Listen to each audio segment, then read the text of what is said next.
everyone, welcome back to a Mentor Monday. My name is Lauren McGoodwin. I'm the founder and CEO of Contessa, and most Mondays, not every Monday, but one Monday a month, we've decided to make this a monthly thing.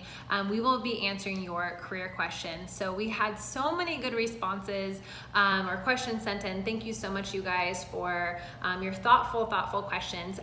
The very first question we are going to actually start with is what we advertised yesterday, which is how do you go from being the friend to the boss? Any of you who have gone from being an employee to being a manager have probably felt this before, because really that dynamic completely shifts for you in the workplace. Maybe you and your colleagues before had thoughts and opinions about your boss, whether positive or negative, and now you're the boss, so you know they're probably doing that about you. So this is a really popular question. I'm really happy it was sent in to help kind of kick this off. So when you are going from the boss to, or from friend to boss, there's a couple of things that I would definitely keep in mind. One, you have to understand that the relationship you had with your colleagues before, as you know it, as their friend, is, I don't want to say over, because I'm sure that sounds really negative, but in a way it's over. Relationships ebb and flow, and now you're going to start a new type of relationship. So one, you want to be really clear and set expectations and boundaries, letting the employees know your role now as a manager is to really make sure that we are taking on new responsibilities. I'm here to be an effective leader for the entire group, and our interactions are probably going to change a little bit because of that. So the first thing you want to do is be clear, set expectations and boundaries, because like I said, they're used to the friendship or the type of relationship you had before, and that's going to change. The next thing you want to always remember when you're going from being the friend to the manager or the boss is you need to be fair. Maybe you had best friends at work before who, was your quote unquote work wife. It's really important that when it comes to bonuses, raises, promotions, any type of support and resources, that you leave that personal piece aside and you treat everyone really fairly.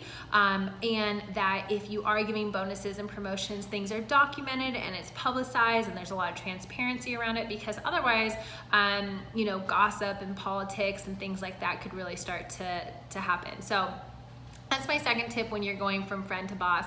The next tip is to be aware that when you have your leadership hat on, which is now all the time, people are watching how you interact constantly, and they're kind of using you as an example on how to interact with other people. So just remember that that is something that's going to be happening now. Ask your own boss or even a trusted mentor how they've been able to manage the transition from friend to boss. And lastly, my last tip is to be prepared. Like I said, this relationship that you have with them currently, when you become a boss, is going to become completely changed and completely different. That doesn't mean it's going to be bad or worse off. It just means that your relationship is going to be adapting. And so I think having kind of that mindset shift of like, the way things were, no matter what happens, are going to change, and you have the ability to really start off on a really good foot with them. And for anybody who has experienced this before, who's joining us live, feel free to join or tell us any tips that you've had that have worked for you when you went from friend to boss, because it's definitely something that a lot of people struggle with. And there can be some animosity and some resentment, and so our goal is to really get out and ahead of that.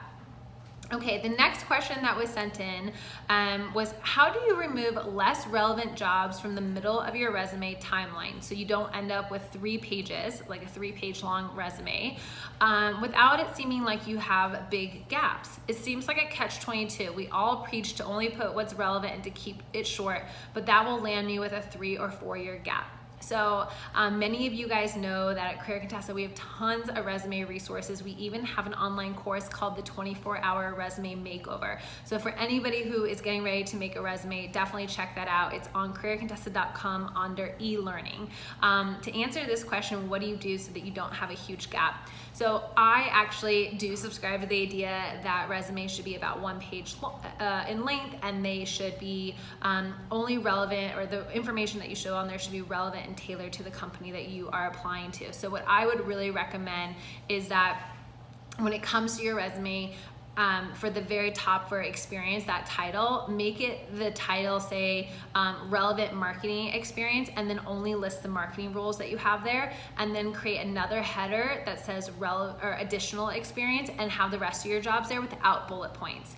So for example, let's say you've had a 20-year career and 4 of your jobs have been in marketing. At the very top of your resume, under relevant marketing experience, you're gonna have those 4 jobs. And then under additional experience, you're gonna list the other jobs you've had so that you can fit everything, or as much as you can, on one page. But you're gonna basically organize it by showing like, look, I've had a lot of work experience, but I wanted you to see here is the relevant experience to you.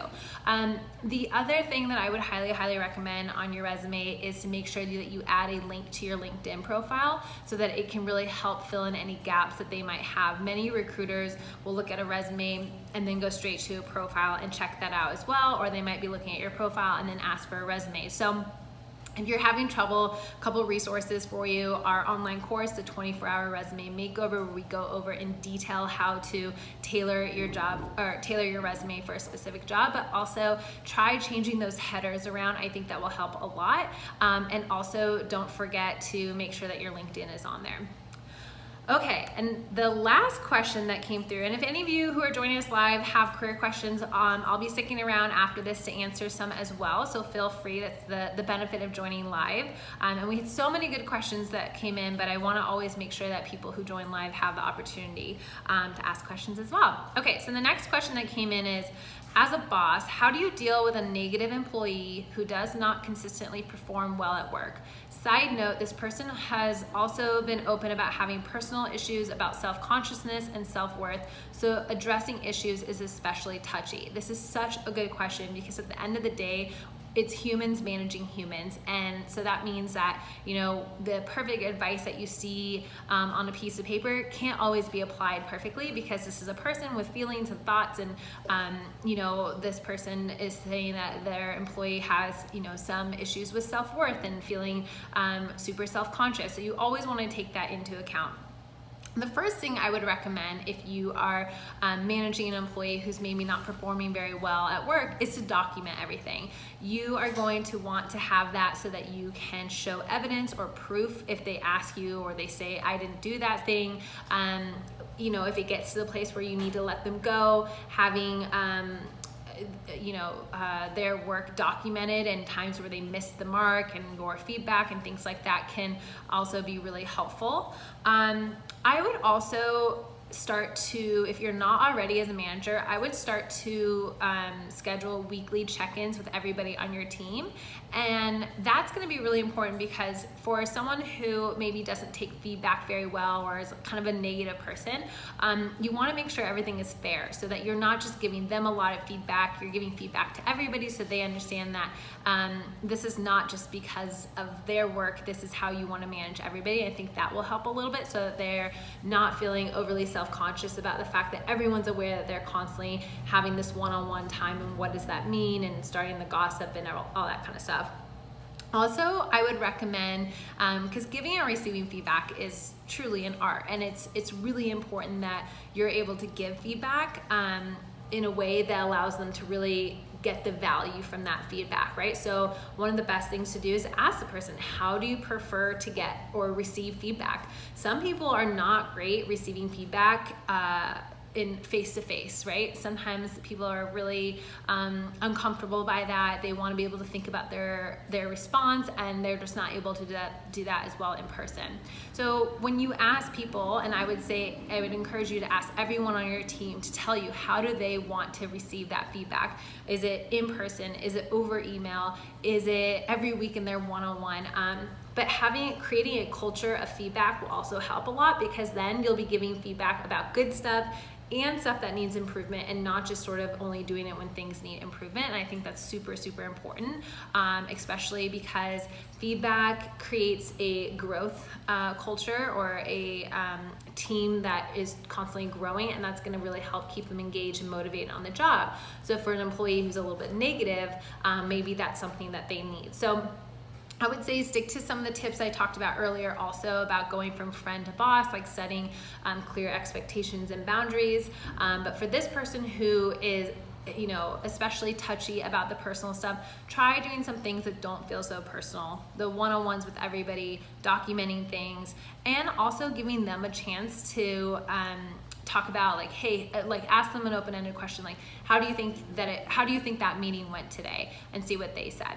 So hope that's helpful. We had a question come on for the live. Instagram says, what's the best way to reach out to a recruiter when looking to kickstart your career? Applying online, especially for big companies, isn't working that well. Applications seem to go into a black hole. It is true that applying online can feel a bit like a black hole.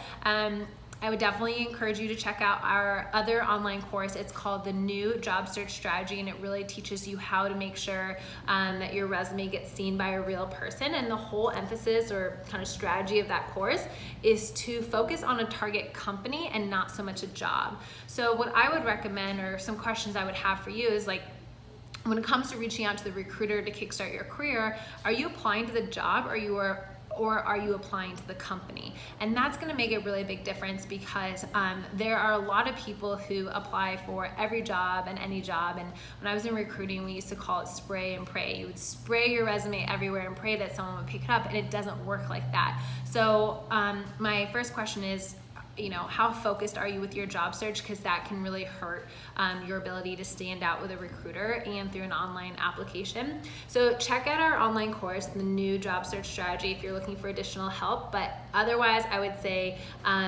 focus on finding some great companies that are a good fit for you. Then find the job that applies really well to either what you want to do or what you're currently doing, and work your way in backwards through there by finding a real person to send your resume to, finding people at that company to network with. And like I said, the online course is there if you need it. We have tons of templates and other tools that will walk you through that as well. Okay, another question that came in: how do I apply marketing techniques to my hairdressing career? I have to market myself. That's a great question, Olivia. If you are an entrepreneur or someone who works for themselves, and part of it is not just performing the skill like hairdressing or cutting hair or whatever like that, but it's also how do you get people to actually know you exist and use your services. The first thing I would say is have informational interviews with other successful hairdressers or people who are marketing themselves as a hairdresser successfully that you really admire. One, people love to talk about themselves, and there's probably plenty of hairdressers out there that are marketing themselves by using things like Instagram or Pinterest or online tools that you really admire, and you would love to kind of pick their brain about it. So definitely utilize informational interviews to get some tips there. The next thing I would do is maybe enroll in an online course about online social media marketing. So what's really great about hairdressing is that it's very visual. So, you know, if you had an amazing Instagram page where you were using that to kind of promote your work, or even Pinterest where people are already on those platforms. And my next tip would be maybe start collecting email addresses of people, your customers, and trying to get them to come back to be repeat customers or to refer you to their friends. So again, I'm taking I'm putting on the marketing hat that's very much a digital marketing advice, but I would absolutely go straight to people who are in the industry already and ask them what's been successfully working for them. Okay, everyone, thank you so much for joining our Mentor Monday. We'll be back again next month, so feel free to DM us your questions. In the meantime, we will also be uploading the replay of this YouTube video, or this video to YouTube. We're just Career Contessa on YouTube, so go ahead and find us and subscribe, and we have all the uploads of previous Mentor Mondays there as well, along with some other great videos. So thank you again for joining, and I'll catch you guys next time. Bye.